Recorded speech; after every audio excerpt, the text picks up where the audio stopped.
bagaimana khusus untuk Kota Palembang. Karena ini Kota Palembang ini barometer daripada Provinsi Sumatera Selatan. Walaupun nanti juga di Sumatera Selatan ada tiga kandidat yang fix untuk bertarung. Nah sekarang kita lihat di Palembang, di antara tiga kandidat, Anda lihat yang mereka mempresentasikan kepada kelompok dan golongan yang ada, kelompok profesional, ya dari birokrasi ada, kemudian dari profesional ada, dari politikus ada, dari pengusaha ada. Kira-kira yang Anda pandang sebagai satu yang mendasar daripada para kandidat ini apa? Sebenarnya gini Pak KW, sebenarnya nggak usah kita perhatikan latar belakang mereka, cuma sekarang ini masuk ke ranah politik di bidang pemerintahan daerah, khususnya persoalan kota. Nah sekarang harusnya mereka fokus aja ke latar belakang, maunya seniman, mau pengusaha, mau petani, nggak ada masalah. Tapi mereka konsekuensinya mereka sekarang berada dalam domain dan ranah politik, khususnya di pemerintahan daerah. Konsekuensinya mereka harus bisa masuk melakukan segala sesuatu yang terkait itu. Misalnya susunlah program-program kerja untuk Kota Palembang ini. Ingat, ini ibu kota provinsi KW. Ini bukan DOB atau ibu kota yang baru, bukan ibu kota provinsi biasa. Kota besar dan salah satu ibu kota provinsi yang katakan terkaya di Indonesia. Konsekuensi. Tapi coba kita lihat sekarang. KW kan suka keliling Indonesia. Ya. Bandingkan kita ibu kota provinsi Palembang dengan yang lain. Tertinggal nggak kita? Tertinggal. Mau jujur kita jangan jadi kata dalam tempurung Kak Wi. Bagaimana kita dengan Bogor aja galau Kak Wi. Gak usah dengan Jakarta atau Semarang atau Surabaya. Atau dengan Pekanbaru atau Medan atau apa itu Semarang, yang Surabaya. Surabaya ya jauh kita. Sekarang aku khawatir, dan saya ada satu Kak Wi. Ketika ini Jambi nanti selesai di tahun depan. Kita kemana Lampung selesai, kita tertinggal jauh oleh Lampung. Saya khawatir nanti Jambi selesai tol ini, kita tertinggal lagi oleh Jambi yang dulu terbentuk oleh provinsi ini gitu loh.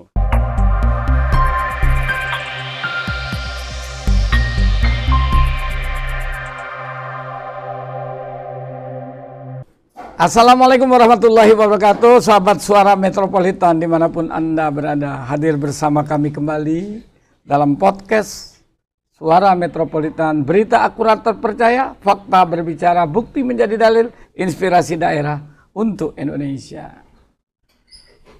Sahabat Suara Metropolitan, di tengah hingga binarnya suasana politik hari ini, kita lihat di pilkada, orang yang perang banner, ya, perang urat saraf, menebar pesona dengan segala program yang mencoba memikat masyarakat.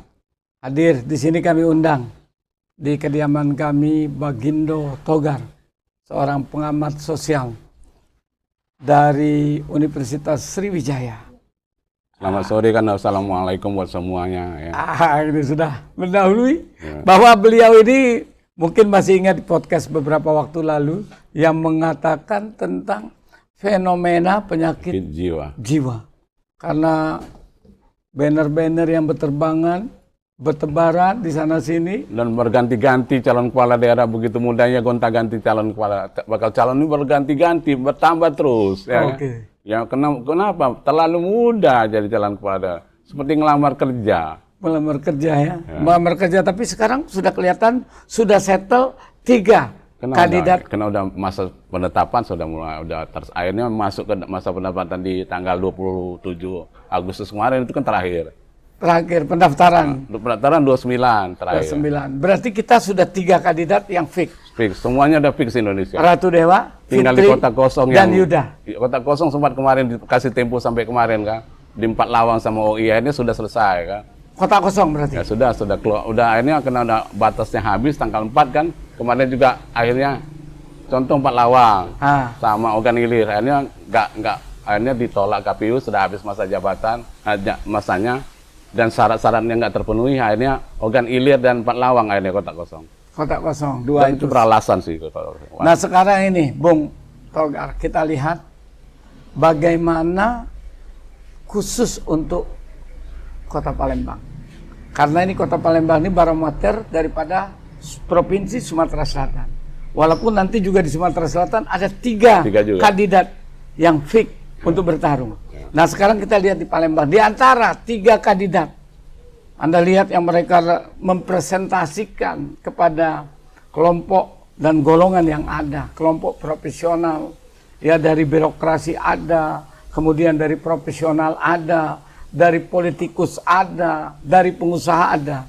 Kira-kira yang Anda pandang sebagai satu yang mendasar daripada para kandidat ini apa? Sebenarnya gini Pak KW, sebenarnya nggak usah kita perhatikan latar belakang mereka, cuma sekarang ini masuk ke ranah politik di bidang pemerintahan daerah, khususnya persoalan kota. Nah sekarang harusnya mereka fokus aja ke situ. Latar belakang maunya seniman, mau pengusaha, mau petani, nggak ada masalah. Tapi mereka konsekuensinya mereka sekarang berada dalam domain dan ranah politik, khususnya di pemerintahan daerah. Konsekuensinya mereka harus bisa masuk melakukan segala sesuatu yang terkait itu. Misalnya susunlah program-program kerja untuk kota Palembang ini. Ingat, ini ibu kota provinsi Kak Wi. Ini bukan DOB atau ibu kota yang baru, bukan ibu kota provinsi biasa. Kota besar dan salah satu ibu kota provinsi yang katakan terkaya di Indonesia.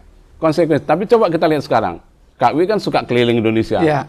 Bandingkan kita ibu kota provinsi Palembang dengan yang lain. Tertinggal nggak kita? Tertinggal. Mau jujur kita jangan jadi kata dalam tempurung Kak Wi. Bagaimana kita dengan Bogor aja galau Kak Wi. Gak usah dengan Jakarta atau Semarang atau Surabaya. Atau dengan Pekanbaru atau Medan atau apa itu Semarang yang Surabaya ya jauh kita. Sekarang aku khawatir dan saya ada satu Kak Wi. Ketika ini Jambi nanti selesai di tahun depan. Kita kemana Lampung selesai kita tertinggal jauh oleh Lampung. Saya khawatir nanti Jambi selesai tol ini, kita tertinggal lagi oleh Jambi yang dulu terbentuk oleh provinsi ini gitu loh. Kenapa kita bisa ketinggalan dibandingkan dengan kota-kota itu lain? Tadi, makanya kita butuh pemimpin khususnya untuk kepala daerah di ibu kota provinsi itu harus berbeda dengan kabupaten atau kota lain. Ini butuh, makanya karena ibu kota provinsi jadi magnet, jadi kita Jakarta kan jadi fokus kita, jadi dia magnetnya lebih besar ketimbang kota lain yang ada di sekeliling di selisih Sumatera Selatan ini. Sama kayak Jakarta dengan kota lain akan jadi magnet, akan menjadi sentrum untuk fokus perhatian. Nah makanya beda. Ini kita sayangkan kok 3 paslon ini nyaris kalah dengan calon kepala daerah di kabupaten lain. Contoh, kemarin ini banyak doktornya yang maju. Ya. Ada HNU, ada Rijali, ada macam-macam. Itu kan orang-orang hebat. Kemudian juga Pak Lawan ada namanya Dr. Jonci. Itu orang hebat kan.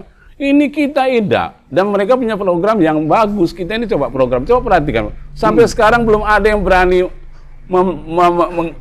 merumuskan dan mengendorse program mereka secara vulgar, secara luar biasa. Nggak ada. Atau kita yang nggak tahu, nggak hati itu. Nggak ada kami. Apa yang mau kita bahas, kata kemarin? Bahas program yang mana? Coba perhati. Semua kan masih awam. Di antara tiga-tiga itu nggak ada. Tiga. Tapi yang sering dibenar, berobat gratis, sekolah gratis. Itu tastis ini udah berhentilah. Yang tastis ini nggak mendidik. Kalau pajak kita bayar galau kan. Tapi kenapa? Karena daya beli masyarakat tinggi. Kalau tastis ini nggak mendidik Kak Wi. Artinya kok keinginan mereka konsekuensi di balik itu apa? Biarlah bodoh sama miskin masyarakat ini supaya kita tasdiskan terus. Coba kita punya daya bayar. Kalau kita punya kata tingkat pendapatan kita tinggi, daya bayar kita tinggi, artinya pemerintah itu nggak bisa sembarangan masalah. Posisi tawar kita kan tinggi kan? Ya. Tapi kalau semuanya semua mau sekolah gratis, berobat gratis, beranak gratis, kadang-kadang semua nak digratisin. Mau nggak Kak Wi? Aku nggak mau. Kalau baca sekarang Pak konsep di negara maju Kak Wi kan dosa. Yang konsep yang paling bagus pembangunan partisipatif. Artinya daya tawar dan tingkat hidup masyarakat sudah lebih tinggi dari yang namanya yang tastis ini. Oke Bung Togar, yang utama kita lihat secara kasat mata, Palembang ini menurut Anda ini ketika periode sebelumnya ESP lah kita sebutkan. ESP itu kalau udah ESP udah jadi legend, dan maestro itu Kak Wi. Jadi ESP itu maestro. Maestro kalau mau sebenarnya kita ini nggak jauh-jauh belajar jauh-jauh, ini dikit-dikit studi banding. Padahal ada sini maestro untuk studi banding, nggak perlu perlu di setelap Kak Edi 1 bulan. Mereka jadi mentor Kak Edi para calon. Pak Edi itu 1 bulan mentorin para calon supaya ngerti visinya, substansinya. Terus sekarang bagaimana penggantinya ESP itu? Setelah ESP itu kan gimana? Sebelumnya kita ketemu 11 tahun kan stagnan. Ya. 11 tahun Kak Wi, setelah 11 tahun, mulai dari mendiang Romi, Arno, namanya pindah, namanya lagi Ratu Dewa, kan stagnan. Oke. Kak Wi kan tahu tahun 2014 sekarang kan di mana bedanya Palembang? Saya tanya. Yang ada flyover segala macam itu kan proyek pusat. Iya. Yang lain mana? Mana Pak Kak Wi? Nggak ada kan? Kalau tanpa itu rasa Palembang sejak dulu. Jadi kita ini minimnya fasilitas prasarana, sarana, dan utilitas. Jalan buruk, banjir menjadi PR itu. Menurut Anda apa aja PR yang kita ini? Kalau nggak lagi, kita nggak cerita lagi banjir, nggak bisa lagi cerita macet kali. Nggak cerita banjir, macet, itu nggak perlu lagi cerita. Itu urusan OPD. Itu bukan urusan pemerintah, pimpinan daerah. Pimpinan daerah itu jangkut visi, master plan, kan itu ya kan. Mindset mengurusan bagaimana membuat masyarakat itu lebih cerdas. Nggak urusan urusan sampah, UMKM, macet, banyak. Itu urusan remeh-temeh, Kak. Bagaimana membuat Palembang ini jadi kota masa depan. Kan istilahku dulu kan. Kota modern, kota cerdas, smart city. Ini kan udah konsep kota-kota maju udah smart city, futuristic city, modern, dan partisipatif yang terakhir. Ini udah konsep-konsep kota maju. Contoh Bogor, ada daerah-daerah di Jawa itu, bagaimana partisipasi pembangunan masyarakat diangkat akhirnya, dan nggak ada gratis-gratis itu udah mulai dikurangi, Pak. Bukan jangan bangga kita dengan program gratis-gratis ini, itu sama aja menghina bobot dan melecehkan masyarakat. Jadi kalau menurut Anda ideal seorang wali kota, kepala daerah untuk kota Palembang ini seperti apa? Yang mengangkat harkat daerah ini dulu, baru mengangkat warganya. Itu tadi. Bagaimana sekarang daerahnya belum diangkat? Belum, setara nggak kita dengan, gak usah dengan Jakarta, dengan Bogor, Kak Wi, jauh-jauh dengan Bogor, setara nggak kita sekarang? Kita suka jalan-jalan, keliling Indonesia kerasa Kak Wi. Cuma malu nggak kita masuk? Ke Pekanbaru dulu jauh, sekarang Pekanbaru kita dengan Riau aja kalah Kak Wi. Kemarin ke Lampung, sekarang aku takut nanti Jambi ini nyalip kita. Kalau sampai Jambi ini selesai. Tapi indikasinya ada ya ke arah sana ya. Disalip kota Palembang ini. Itu tadi kemarin kan gara-gara tol kita tersalip sama Lampung. Lampung setiap hari Jumat kosong Palembang ini ke mana? Ke Lampung nyicip nasi uduk toha. Iya kan? Benar enggak? Luar biasa. BG kalau dari Jumat. Ntar lagi hari Jumat sebagian ke Jambi, sebagian ke Lampung. Kosong Palembang karena nggak punya magnet kan? Nah sekarang tugas ini pemerintah ini buat visi misi yang menjadi magnet kota Palembang ini luar biasa itu. Di antara ketiga itu ada nggak yang membuat mudah-mudahan ada. Paling tidak sadar ya dengan kita podcast ini dibaca mereka bahwa mereka akhirnya punya PR. Jangan yang lagi yang tadi itu yang namanya urusan macet, kesehatan, urusan air bersih. Itu kan sampaikan oleh salah satu bagaimana nanti air bersih dijamin. Sungai Musi kurang besar apa Kak Wi? Yang sekarang kita nggak water treatment, yang nggak mendung water treatment ini harus dipermodern, diperbesar. Volumenya, distribusinya kan itu. Mandai Palembang ini Sungai Musi kurang besar apa? Gak usah kan Palembang. Se-Indonesia ini, Sumatera ini bisa ada air dari Sungai Musi.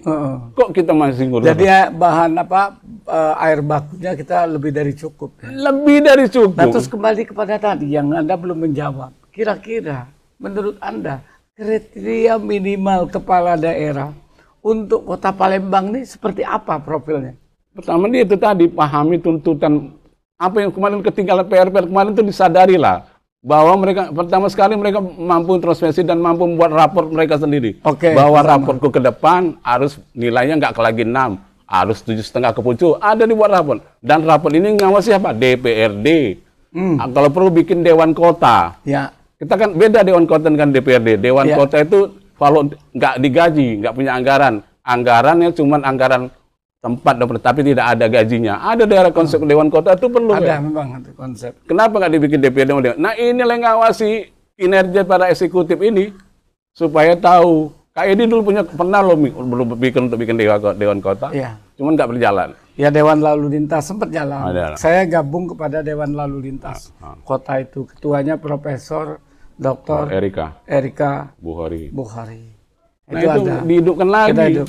Dan ini nggak diperlu, penting dia ada tempat operasional sekedar untuk operasional kantor, tapi dia nggak perlu digaji. Dan di sana kayak kita yang pengen sekedar aktualisasi dan ide-ide kita bisa tersampaikan, silakan. Nggak perlu, kalau orang yang tukang nyari proyek, nggak tempatnya di situ, Kak Wi. Anda pernah menyebut itu, Bung Togar, bahwa satu harus memiliki kecerdasan intelektual. Kemudian kecerdasan emosional. Kecerdasan emosional, yang ketiga kecerdasan spiritual. Satu lagi namanya ada soft skill. Soft skill itu yang kadang-kadang. Sekarang kecerdasan intelektual kan mereka rata-rata. Ada juga loh kandidat kita yang sudah doktor. Lihat dulu, dokter gimana? Kan saya sudah pernah komunikasi juga. Makanya kadang-kadang dokter loh. Dokter realitas secara fakta sosial dokter. Dokter. Anda gimana? Iya, karena namanya itu Anda kan nuntut tadi. Mana ini ada dokter, ini dokter. Secara akademis dokter. Ya tadi dokternya ini, makanya itu tadi terkait konteksnya gimana. Ini konteks pembangunan Kota Palembang, dia harus sadar dulu tantangannya apa, permasalahannya apa, urgensi untuk pembangunan Palembang ini apa yang paling segera harus dijalankan. Harus disadari, mereka sama semangat, harusnya sepakat dulu. Ini para calon, 11 tahun kita tertinggal. PR kita kalau kita berhasil dulu adalah menebus 11 tahun ke depan ini. Jadi pasca Edi, secara tidak langsung Anda mengatakan pasca Edi ini, Edi Santana Putra, SP ini setback fakta, kita. Ini fakta loh, ini fakta. Gak ada yang bisa mengatakan tidak. Hancurnya BUMD.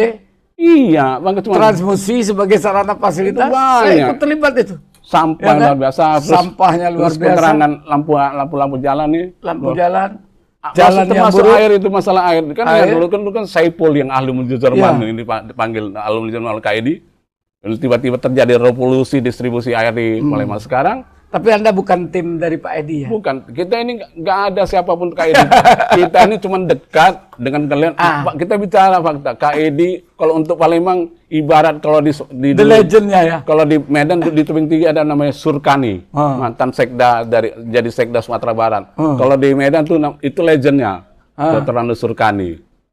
Padahal mantan sekda Provinsi Sumatera Barat terakhir, dia itu wali kota Medan. Sampai sekarang dikenang namanya Dr. Randu Surkani. Kalau di DKI ada Ali Sadiki, mungkin kan. Kalau ini di kita ini memang maestronya itu nggak bisa. Jadi kader ini tadi yang Anda katakan bahwa memiliki kecerdasan intelektual. Indikator yang Anda bilang kok sudah disodorkan orang yang relatif pendidikannya S3, Anda katakan juga menolak itu. Mungkin kurang biasa. Ini itu tadi harusnya dia harus sadar dulu bahwa ini kadang-kadang kayak Pak Kak bilang mudahnya jadi calon wali kota, proses seleksinya harusnya ketat. Begitu tapi mudah. Kan partai sekarang. Nah itu tadi, akhirnya kita mengkoreksi partai kan Kak. Partai kita ini sekarang. Sistem kita yang sekarang semakin semerawut ya. Kita udah ngomongin di podcast pertama. Penyebab ini adalah parpol yang begitu mudah membuka ruang untuk menjadi transaksional ya. Nah, tadi macam-macam lah. Begitu kayak ngelamar, maaf lah kayak ngelamar di apa kayak gerai-gerai minimal apa waralaba ini kan. Muka begitu semua parpol muka menerima ini lamaran. Rame-rame bawa maaf semua kan. Habis itu dipasang, rame-rame bawa maaf. Terus keluar dari ruangan kantor, udah tunggu wartawan online, wawancara, direkam, besok masuk di IG, masuk di WA, masuk di Facebook. Jadilah calon kandidat. Otomatis besok udah calon wali kota kan. Calon bupati begitu mudah. Oke, sekarang kecerdasan emosional. Ukurannya apa? Parameternya apa? Ya ini parameter emosional itu kan merasa ada sesuatu yang salah, ada sesuatu yang perlu diperbaiki, itu kan mudah. Ada sesuatu yang perlu diperbaiki, itulah emosional kan. Itu kan ibarat emosional itu manis yang termasuk kita menyakitkan atau menyenangkan, mudah kok. Bahwa Palembang ini layak nggak kita buat seperti ini terus. Makanya dari awal tadi 11 tahun mereka sepakat dulu tiga ini. Sepakat termasuk si Ratu Dewa yang bagian dari itu bahwa 11 ini pembangunan Palembang gagal, stagnan. Kami siap bersama. Itu harusnya ada MOU ya, kesepakatan kesepakatan bersama.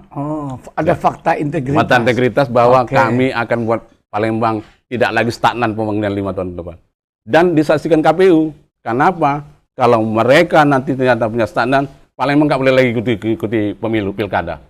Harus begitu. Berani Anda buat itu, mempelopor itu? Di KPU saya udah jadi membuat pernyataan.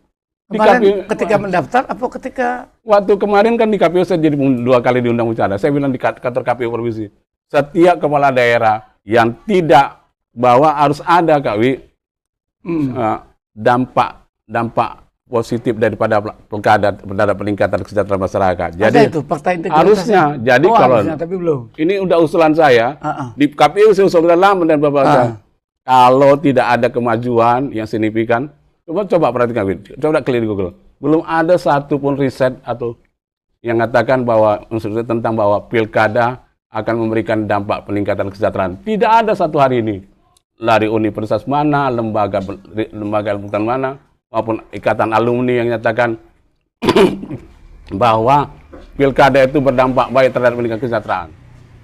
Harusnya kenapa? Kalau ada, boleh pilkada lagi. Kalau enggak, stop ikut pilkada. ya pesertanya gitu. Iya, semua itu kontestannya, ada. Ya, bagaimana? Dan iya, KPU KPU membuat. Jadi kalau mereka tidak mengikuti, misalnya mereka fakta integritas itu tidak menepati, tidak boleh yang akan datang. Tidak, itu daerah itu nggak boleh lagi mengadakan pilkada. Oh, tapi kan perangkat hukumnya nggak ada itu. Makanya ini kan paling tidak kita ubah usulan-usulan ini kan ide-ide segar kita kan memunculkan seperti inilah. Iya. Bahwa supaya orang terpacu bahwa pilkada ini bukan sekedar ritual pemilihan kepala daerah.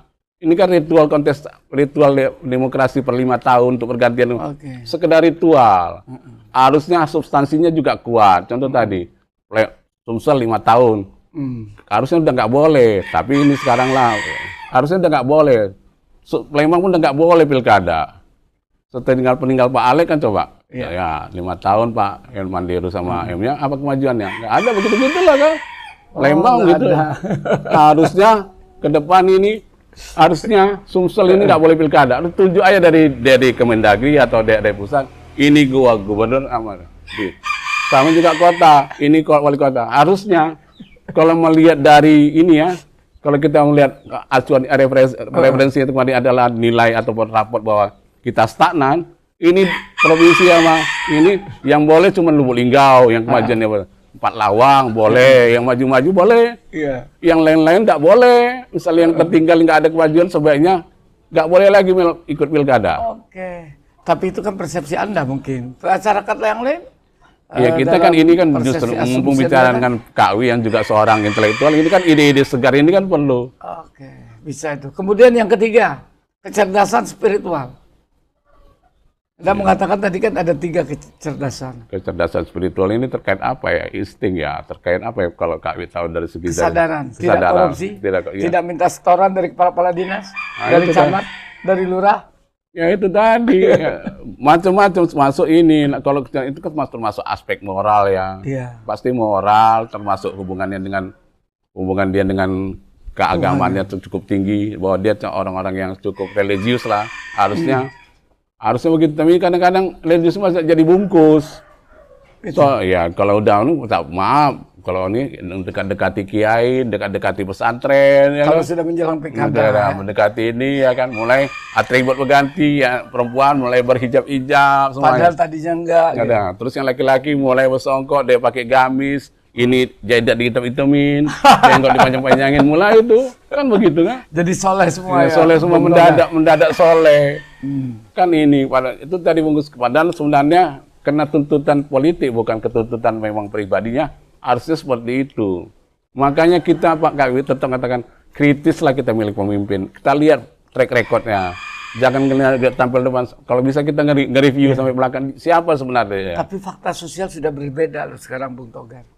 Bahwa sekarang ini satu adalah kemampuan menciptakan opini publik dan kemampuan orang yang melakukan pencitraan, ya, sehingga dia tercitra bahwa dia itu orang baik, bahwa dia itu berhasil, bahwa dia itu kan pencitraan. Itu kan nggak sulit, itu yang pertama. Yang kedua kan NPWP Pak, nomor piro wani piro, kan begitu.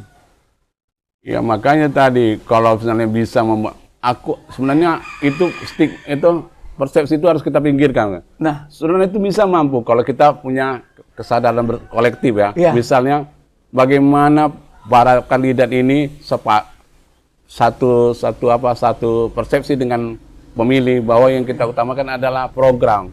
Membuat program membuat kita terkesima. Ini harusnya. Cuma membuat program terkesima itu nggak mudah. ya. Program terkesima itu perlu bukan dari tokoh atau calon pemimpin yang dadakan. Sudah lama, misalnya Kak Wi udah lama pengen jadi wali kota, jadi gubernur, tapi sudah mempelajari daerah ini bagaimana, apa yang dibutuhkan ini daerah ini, kota ini atau provinsi sebenarnya itu. Tapi kalau mendadak gara-gara pengen jadi penguasa aja, bukan jadi yang memberikan legacy, orang yang akan menjadi amanah dan jadi Hanya patron. sahwat kekuasaan. Sahwat, bukan akal sehat, jadi udah sahwat murni. Oke. Sedangkan Tapi kita kita kan dari realitas sekarang masyarakat ini, Bung Togar.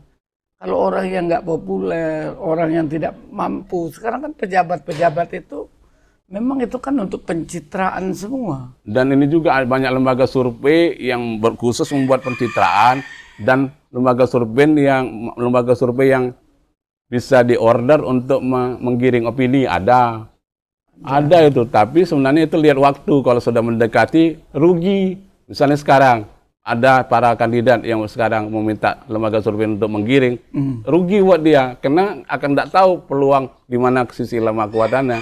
Tapi karena masih jauh, misalnya bulan 7 kemarin, itu banyak lembaga survei yang meminta menggiring opini para pemilih supaya bahwa ini lebih. Dan itu untuk apa?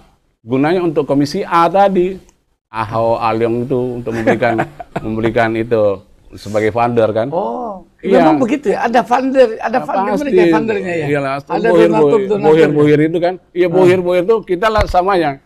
Kita akan membantu orang yang berpeluang lebih menang, nggak berpeluang menang Iya. daripada yang kalah. Maka itu tadi dibuatlah soalnya inilah jadi dibuat orang acuannya bahwa si X lebih menang. Nggak, kita berlomba-lomba kalangan Komisi A bersatu padu membantu ini menjadikan investasi politik tadi. Tapi itu memang betul ya? Itu bukan rumor. fakta. Faktanya ada ya? Sampai sekarang siapa nak mayowe dengan duit dewe, kata Islam Lembang itu siapa nak mayowe kan? Gaji kalau duit keringat Kak, nggak mungkin dan dipergunakan untuk kerja-kerja politik. Rata-rata duit-duit yang sumbernya nggak jelas itu baru orang untuk bertarung politik. Tapi kenapa memang sistemnya seperti itu, Bung Ya Togar? kena kapitalisasi. Ini kan kapitalisasi. Terus apa upaya kita? Udah jelas.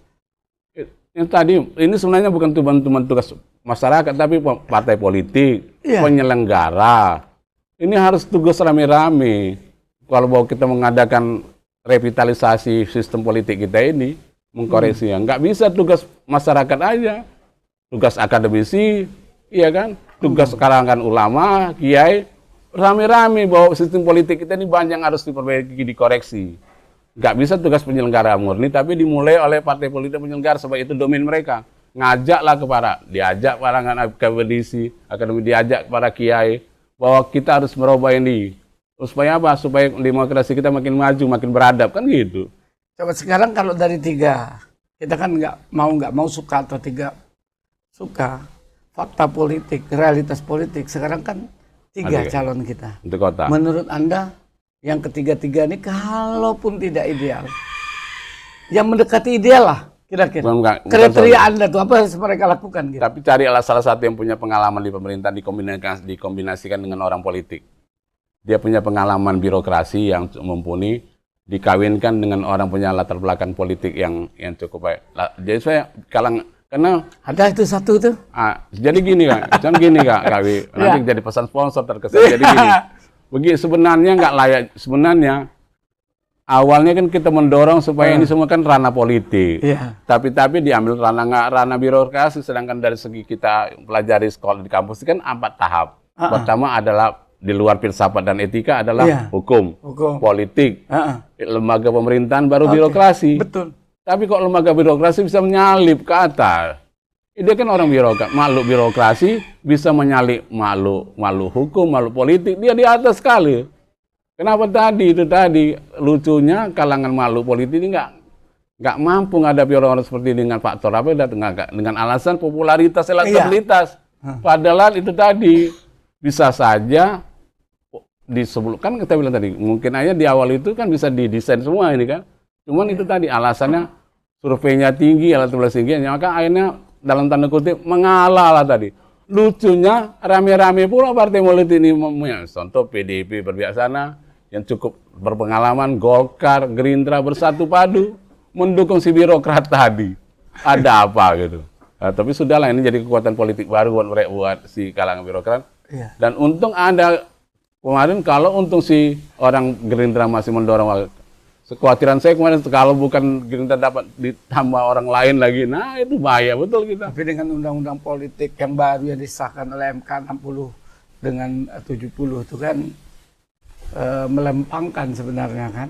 Adanya muncul misalnya pada provinsi. Oh iya, itu kejutan itu. Oke, saudara sekalian, sahabat Suara Metropolitan dimanapun Anda berada, bincang kami dengan Bagindo Togar. Nah, ini kita lihat bahwa beliau mengambil sebuah kesimpulan. Yang pertama adalah seharusnya setiap kepala-kepala daerah itu dibuat fakta integritas. Bagi mereka yang telah memimpin ternyata tidak berhasil, tidak diperbolehkan mencalon kembali. Kemudian yang kedua, untuk menjadi kepala daerah, paling tidak memiliki 3 ranah kemampuan. Kecerdasan intelektual, kecerdasan emosional, dan kecerdasan spiritual. Kemudian juga kita lihat dalam keseharian, sehingga partai-partai politik hendaknya lebih selektif di dalam menentukan siapa yang bakal menjadi calon kepala daerah. Betul? Betul. Kira-kira Dan sebelum tadi kita mengevaluasi daerah itu tadi 11 misalnya Palembang. Dievaluasi bahwa supaya apa tolok ukur untuk kita membangun ke depan. Pertama menyadari ada bahwa mereka membuat kesepakatan bersama bahwa Palembang ini siapapun kita yang terpilih 11 tahun lalu akan kita tebus dengan pembangunan luar biasa ke 5 tahun depan itu. Jadi orang kalau Anda buat tadi itu berarti harus menjadi termasuk daftar hitam yang melakukan setback daripada proses pembangunan. Nah, kira-kira untuk akhir ini, kira-kira closing statement apa kira-kira Bung Togar untuk menyampaikan kepada halayak ramai mengenai terkait dengan Pilkada Kota Palembang ini? Pertama sekali jangan segan-segan untuk tracking semua aspek intelektualnya, aspek moralnya, aspek spiritual. Satu lagi persoalan portofolionya terkait di bidang pemerintahan daerah. Itu 4 itulah. Ini portofolio pemerintahan daerah ini kan termasuk dia bagaimana memanage dengan SKPD dan para ASN yang itu nggak sedikit dengan bebannya itu kan. Makanya tadi kemampuan manajerialnya tadi, terakhir itu kemampuan manajerial di bidang pemerintahan daerah. Pertama moral, intelektual, moral, mental tadi ya, emosional. Yang ketiga spiritual yang menyangkut moral. Kemudian yang keempat portofolio. Yang kelima terkait soal manajerial pemerintahan daerah. Itu. Jadi saudara sahabat Suara Metropolitan dimanapun Anda berada, kita sudah dapat mengambil sebuah kesimpulan.